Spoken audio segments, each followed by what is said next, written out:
straight into the roof of the net. Nice one. Straight down the middle. So a good performance from both Hi teams. and welcome to Firstpost. I'm Rupha Ramani. Let's get started.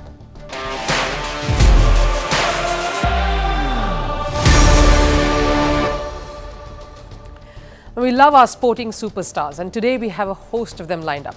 In football, Messi goes home with top honours for a second straight year at the FIFA Awards ceremony. How did he manage to pip Cristiano Ronaldo for the award? And is Ronaldo affected by the FIFA snubs? In tennis, Rafael Nadal may be sidelined with injury again, but he's surely shaking things up. The former world number one announced a new alliance earlier today. It's a new avenue and a new role. Stay on to find out more. And speaking of tennis, Kobe Bryant may have passed away, but the Mamba mentality continues to live on in the tennis world. We get you more on this in the show, but first, a look at all the headlines from around the world in Sports 360. We'll start with tennis. India's Sumit Nagal created history at the Australian Open. He marched into the second round, beating ATP world number 27 Alexander Bublik of Kazakhstan. Nagal won the first two sets comfortably, 6-4, 6-2, even as his opponent was getting flustered. Bublik tried to fight back in the third, but Nagal held on to wrap it up 7-6. With that, he became the first Indian male in 35 years to beat a seeded player in a Grand Slam singles event. English Premier League clubs Everton and Nottingham Forest have been charged for breaching financial rules. Both clubs have allegedly broken the profit and sustainability rules in their accounts for the 2022-23 year. An independent commission has recommended a 10-point deduction for both the sides. Now, Everton and Nottingham have 14 days to submit their formal responses. And staying with news from football, Turkey detains another Israeli soccer player. This time it was for a social media post calling for the release of the Israeli hostages taken by Hamas. The footballer named Eden Kartsev was released later, of course. Police officials took his statement and forced him to delete his post. This is the second incident of an Israeli footballer being arrested in Turkey with connection to the Israel-Hamas war. Spanish motorcycle rider Carlos Falcon has died 1 week after he crashed during the Dakar rally in Saudi Arabia. The 45-year-old had entered a coma after crashing during the second stage of the rally. He was immediately flown to a hospital and was resuscitated after being found without a pulse. The crash had left the racer with brain damage and multiple broken bones. An Indian cricketer, former cricketer and legend Sachin Tendulkar's deepfake video went viral. The video featured Tendulkar endorsing a sports betting app. The cricketer, of course, took to social media to say that he did not feature in any of those videos.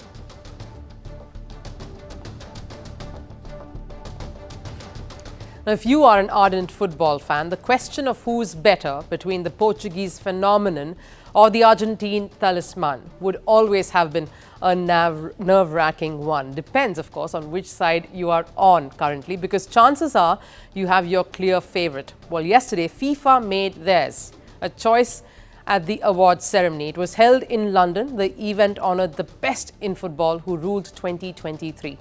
Lionel Messi won his third Best FIFA Men's Award. He had won it last year as well. However, Messi couldn't be there to grace the occasion because of his commitments to Inter Miami, readying for their first pre-season game in 2024. Now, it's important to look at the time frame that was taken in account for the awards that were handed out.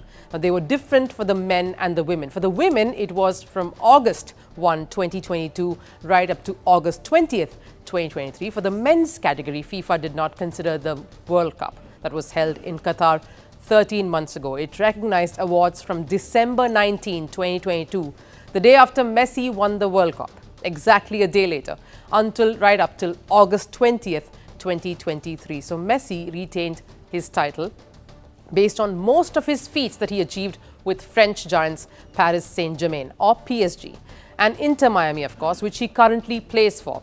Now, PSG won the French league title courtesy Lionel Messi and Kylian Mbappe, who is also a finalist for the title, coming in third in the evaluation at yesterday's ceremony. However, PSG performed below expectations overall, both in the Champions League and the French Cup, where they exited in the round of 16s.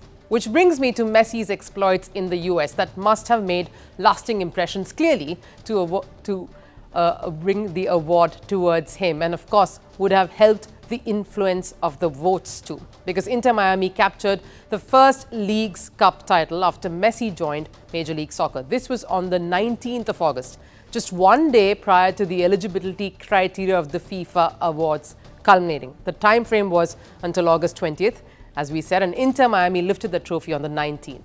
Great timing that. It's also worth noting that Messi and Erling Haaland were tied on 48 points.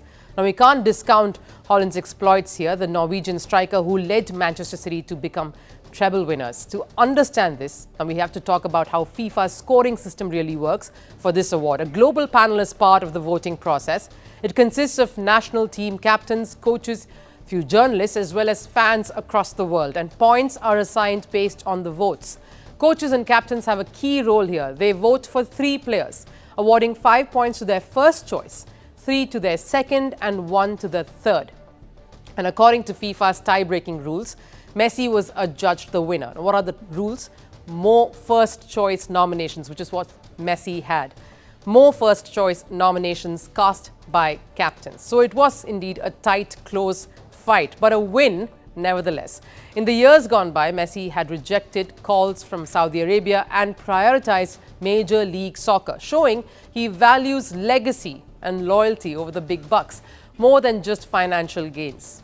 He said in earlier, and I quote, "If it had been a matter of money, I'd have gone to Saudi Arabia or elsewhere." Now, it seemed like a lot of money to me. The truth is that my final decision is not about going elsewhere, and not because of money. It's time to go to MLS to live football in a different way and enjoy my day-to-day life a little more. Now, the MLS is a tournament that doesn't really carry that much power across the global stage. He chose to join American soccer. Non-threatening, a younger brother, if you get the analogy. It's a league that fights for relevance in a country that screams and adores NFL and NBA, the National Football League and the National Basketball Association. When he made his debut for Inter Miami, multiple celebrities turned up as spectators. That's the kind of star power Lionel Messi holds. This move also came against the backdrop of a horde of players who succumbed to the hefty paychecks brought to the table by Saudi Arabia, a trend that of course was started by Cristiano Ronaldo. Reason enough to receive a massive snub from both the Ballon d'Or nominations as well as the FIFA annual awards list. So Messi's decision to cross the Atlantic came in perfect fashion, in keeping with the legacy, and of course in just the right time. America has been enraptured ever since that move. Today, if you look at Inter Miami, it's a reunion of Barcelona's 2015 treble-winning side, Sergio Busquets, Jordi Alba, Luis Suarez, all of whom followed Messi and of course David Beckham, football's golden boy, and joined the Major League franchise. Now, if joining Al Nassr was Cristiano Ronaldo's swan song, then this was Messi's final dance of victory, a seemingly calculated move that looks to have paid off. But if awards and recognitions is a thing to clamor after, that is. Ronaldo, though, seems to be communicating via his social media profile when it comes to this.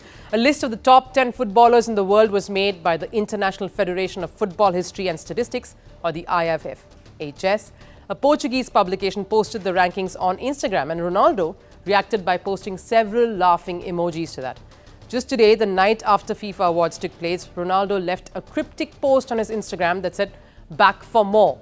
Either ways, he says he's not affected by this and his goal-scoring abilities will do all the talking.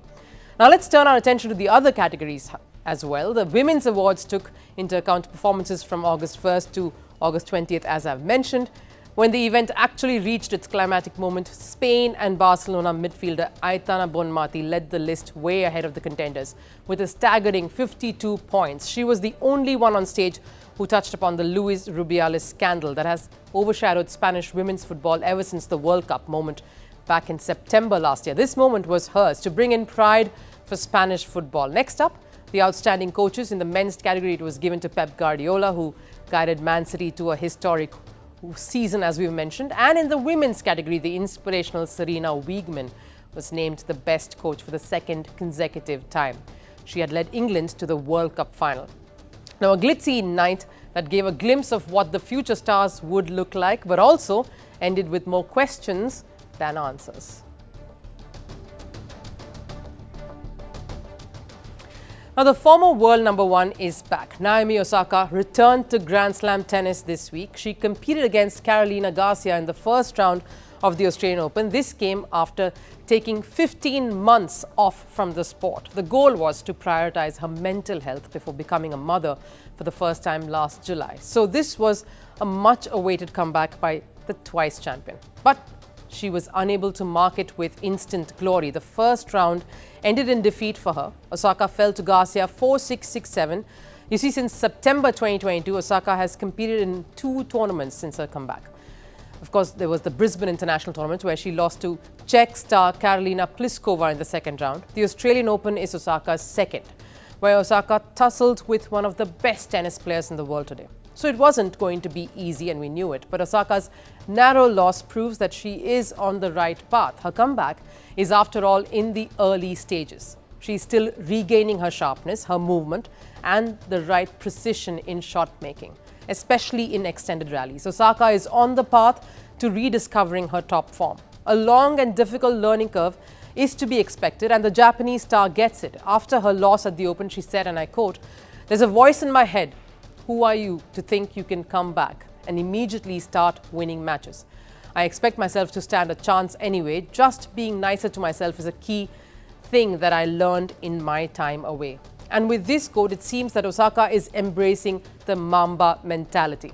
Mamba was the nickname, of course, given to one of the legends of basketball, the GOAT, Kobe Bryant. His thinking, his focus, his mentality as an athlete are what famously got him there to the top of his game and the top of world sport, and that's called the Mamba mentality. The basketball legend died in a helicopter crash along with his daughter in 2020. Just that year, the year before, in fact, he had started mentoring Osaka. Here's how Osaka rose to global fame in 2018, especially when she defeated Serena Williams in the US Open Grand Slam final. The road to get there, of course, had been long, but the result of this win was sudden. Osaka shot to stardom. She was becoming a star beyond the tennis world. Her agent, of course, saw this and the toll that it took on Osaka. So in 2019, the agent reached out to the Lakers legend, hoping that Bryant would guide Osaka. The next steps happened quite rapidly. Osaka and Bryant met for a conversation. The tennis star was enthralled. She said it was the most productive meeting of her entire life. From then on, Kobe Bryant was her mentor, always just a call or text away. Osaka regularly turned to him for advice. Bryant guided her on remaining focused and on staying true to herself.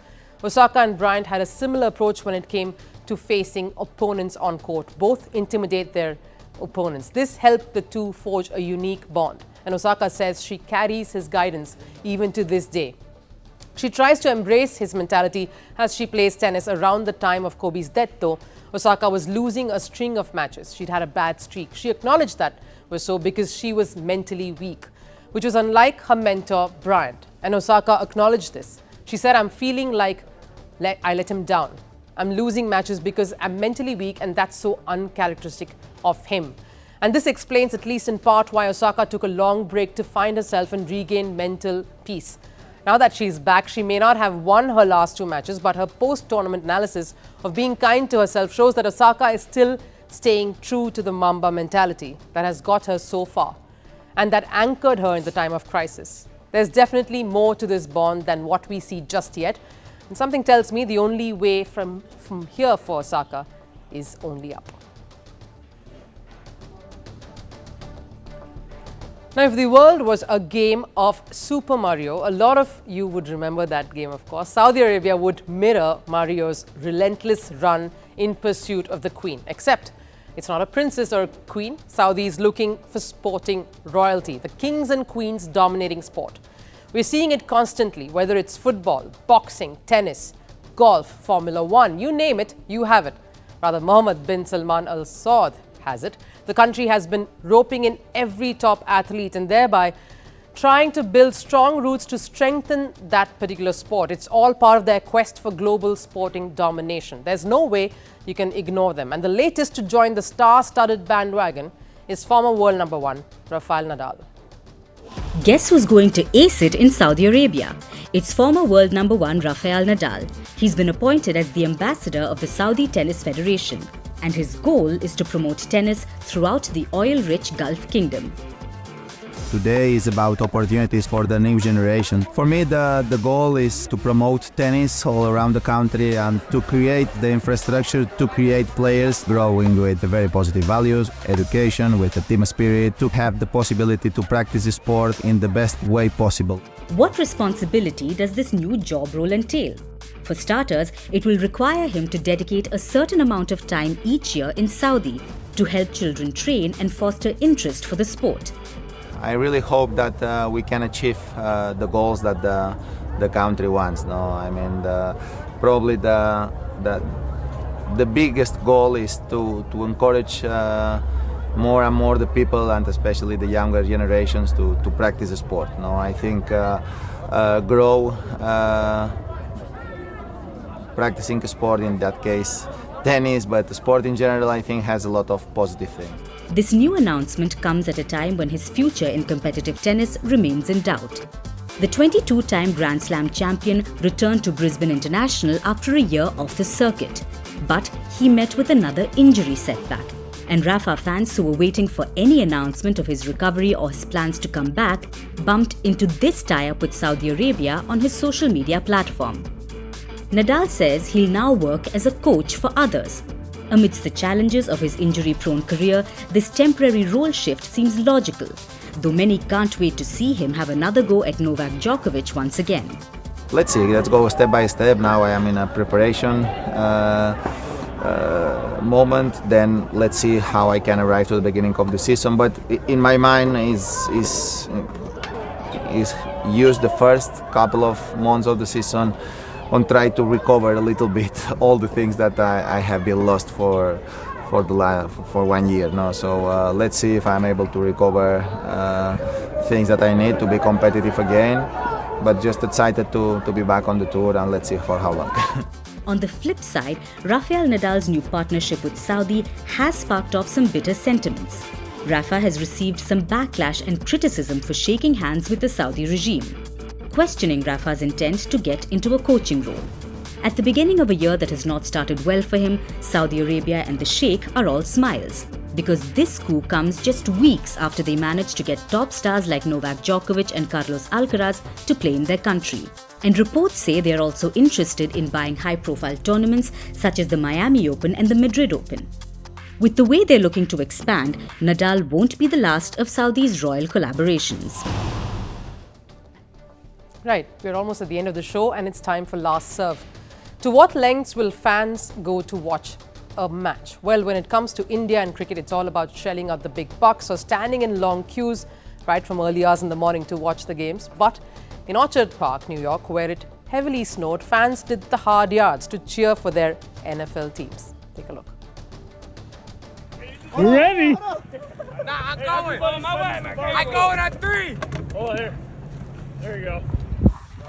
3. Oh. Yeah!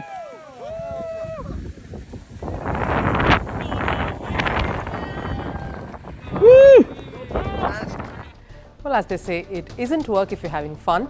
But thanks so much for watching Firstpost again today. I'll see you again tomorrow with a lot of more perspectives from the world of sports. Till then, of course, bye-bye. Take care.